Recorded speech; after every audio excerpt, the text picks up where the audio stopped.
हेलिकॉप्टरच्या ज्या एजन्सी आहेत त्या एजन्स्या खऱ्या अर्थानं त्या हेलिकॉप्टरचं मेंटेनन्स करतात का नाही यावर आता प्रश्नचिन्ह उपस्थित व्हायला लागलं आहे.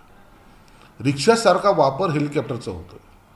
याला सोडायचं ते दुसरी टिप करायची, तिसरी टिप करायची आणि अशा पैसे कमवण्याच्या नादामध्ये मला वाटतं हे ॲक्सिडेंटचं प्रमाण वाढत चाललेलं आहे. म्हणून त्यांच्यावर सुद्धा काही बंधने घातली गेली पाहिजेत. पायलट आहेत, त्यांनी किती रन केला पाहिजे किंवा काय त्याच्याबद्दलची सिस्टीम काय आहे हे कुठेही तपासलं जात नाही. म्हणून आज पंकजाताईचं हेलिकॉप्टरमध्ये तांत्रिक बिघाड आला. जर दुर्दैवाने जर उडल्यानंतर काही झालं असतं तर काय. म्हणून या अशा गोष्टीला आता सिरियसली घेतलं पाहिजे. पूर्ण हेलिकॉप्टरची तपासणी किंवा चेकिंग झाल्यानंतरच अशाला क्लिअरन्स दिला पाहिजे.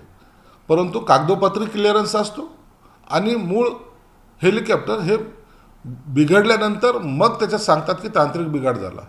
म्हणून ह्या घटना ह्या योग्य नाही आहे. तर कुणाच्याही जीवाशी खेळणं मला ते उचित पण नाही. अजित पवारांच्या अपघातानंतर तर्क भाजपला विरोध करणारे जेलमध्ये जातात किंवा त्यांचा मृत्यू होता, हे ऑपरेशन लोटस आहे का असं संजय राऊत म्हणतात. हे बघ, आता ह्या ॲक्सिडेंटवर आता मी जास्त बोलणार नाही. सगळ्यांनी याच्यावर आपले भाष्य केलेलं आहे. काय घडतंय नाही घडतं हे राजकारणातलं प्रत्येक जाणकार माणूस जाणून आहे. म्हणून माणसं चाललीत त्यापेक्षा पक्षावर चर्चा जास्त होत चाललेली आणि याचा सविस्तर अशी चौकशी यासाठीच होणं गरजेचं आहे की नेमकं याचे कारणं काय आहेत. आपण हळूहळू व्यक्त करायची, 4 दिवसानंतर ती गोष्ट विसरायची, पुन्हा जशाला तसं हे चालता कामा नये. म्हणून याच्यावर थोडंसं प्रत्येक पक्षाच्या नेत्यांनी गांभीर्यानं घेऊन ही चौकशी करण्यासाठी सहकार्य केलं पाहिजे. दुसरीकडे जर पाहिलं तर राष्ट्रवादीचे अजित पवार गटाचे आमदार अमोल मिटकरी असं म्हणतात की लाडकी बहीण योजनेचं नाव बदलून अजितदादा लाडकी बहीण योजना असं ठेवायला हरकत नाही. आता हे नाव वगैरे ठेवणं वगैरे हा प्रकार जो आहे तो कॅबिनेटचा विषय आहे, मुख्यमंत्र्याचा विषय आहे. ते त्याच्यावर काय बदल करतात ते त्यांनी कॅबिनेटमध्ये आणलं पाहिजे.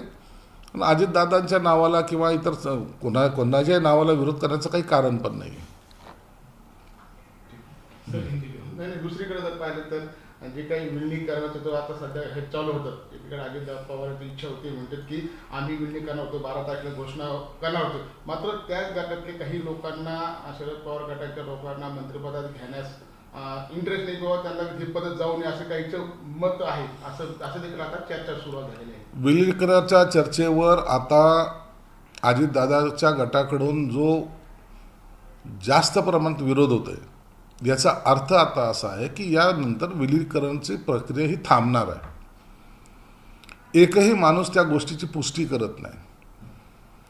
शरद पवारांसारख्या माणसांनी सुद्धा स्पष्टीकरण दिल्यानंतर शरद पवार खोटे बोलतायत ही म्हणण्याची त्यांची मजल गेलेली आहे. म्हणून आता विलिनीकरण हा विषय राहिलेला नाही. आता सत्तेमध्ये त्यांना सामावून घेण्याचं नाहीच नाही हा त्यांचा असलेला दृष्टिकोन आहे. म्हणून आता ह्या चर्चा काही काळानंतर बंद होतील. परंतु राष्ट्रवादी शरद पवार गटाचे राजेश टोपे असतील किंवा जयंत पाटील असतील यांनी व्यक्त केले की आमच्यासोबतची चर्चा झाली होती असं अजितदादा आम्हाला म्हटले की आपण असं करू. मात्र पवार अजितदादाच्या गटात हे मान्यच नाही, ते असं म्हणलेच नाही किंवा देवेंद्र फडणवीस. एक लक्षात घ्या तुम्ही, आता अजित पवार गटांचे अजितदादा नसल्यामुळं त्यांच्या नंतरचे जे नेते आहेत ते ज्या प्रकारे विरोध करतायत, ज्या प्रकारे ते टाळतायत, ज्या प्रकारे ते सांगतात की अजितदादा काही बोललेच नाही, अजितदादांनी आम्हाला सांगितलंच नाही, हे जे काही त्यांचे स्टेटमेंट आहेत ना याचा अर्थ असा आहे की आता विलिनीकरणाच्या चर्चेला आम्हाला फुल स्टॉप द्यायचा आहे. म्हणून आता ह्या सगळ्या राजकारणाच्या घडामोडीमध्ये शरद पवार साहेबांचं ऐकणार नाही असं स्पष्ट संकेत हे अजितदादा गटाच्या नेत्यांनी दिलेले आहेत. व्यक्तिगत काय वाटतं तुमचा इतका जो अनुभव आहे त्यावर असं काय लक्षात येतं तुम्हाला हे विलिनीकरण होऊ शकतं किंवा नाही होणार. आता विलिनीकरण हा मुद्दा गाऊन झालेला आहे. विलिनीकरणाची चर्चा आता यापुढे होणार नाही. तुमच्या मुख्यमंत्री देवेंद्र फडणवीसनी सगळ्या सभा रद्द केलेल्या आहेत. मात्र उपमुख्यमंत्री एकनाथ शिंदे यांच्या सभा 2-3 एका दिवसात घेतात यावर देखील चर्चा सुरू झाली. नाही, आता याच्यावर चर्चा करण्यासारखं काही नाही आहे. 3 दिवसाचा दुखवटा होता तो आम्ही इमाने इतबारे त्या दुखवट्यामध्ये आम्ही सहभागी होतो. आता शपथविधी होत आहेत, बाकी कार्यक्रम होत आहेत, म्हणून सभा घेणं न घेणं याला जास्त महत्त्व दिले जात नाही. म्हणून कुणाला वाटलं सभा घ्यायचं तर त्यांनी घ्यावं, ज्याला नाही वाटेल त्यांनी नाही घ्यावं. काल आमच्याकडं पंकजाताईंनी सभा घेतल्या, त्याला कोणी विरोध केला? कालच झाली ना त्यांची सभा. म्हणून अशा सभा सगळीकडे चालू आहेत, फक्त मुख्यमंत्र्यांनी टाळलेलं आहे, एवढंच काय ते. देखिए ये हमेशा होते आ रहा है. ये जो एजेंसी है जो हेलीकॉप्टर प्रोवाइड करती है वो उनका मेंटेनेंस सही तरीके से देखती नहीं, ऐसा लग रहा है. उनके हेलीकॉप्टर को वो कंटिन्यू यूज़ करके नफ़ा खोरी जिसको कहते हैं वो कमाना चाहते हैं, और उसके लिए उसकी वजह से किसी की जान भी जाए तो उनको कोई फ़र्क नहीं पड़ता. इसलिए अब ये जो एजेंसी है इनकी जो हेलीकॉप्टर है उनका पूरा देखना चाहिए, टेक्निकली वो फिट है कि नहीं, कितने साल हुए वो हेलीकॉप्टर लेके, कितने साल चलना चाहिए, उसका रन कितना हुआ, ये सब टेक्निकली बातें अभी देखनी चाहिए और फिर से उनका ऑडिट करना चाहिए. आज पंकजाताई का हेलीकॉप्टर का टेक्निक ये हुआ, कल अगर छलांग लेता और आकाश में कुछ होता तो क्या होता. ये बड़ी दुर्भाग्यपूर्ण घटना ऐसी घटती है, तो सिर्फ ये इन लोगों के टेक्निकल चेक न करने की वजह से होती है. इसलिए अब इसके बाद हेलीकॉप्टर में जाना भी बहुत खतरे से खाली नहीं है, ऐसा दिख रहा है.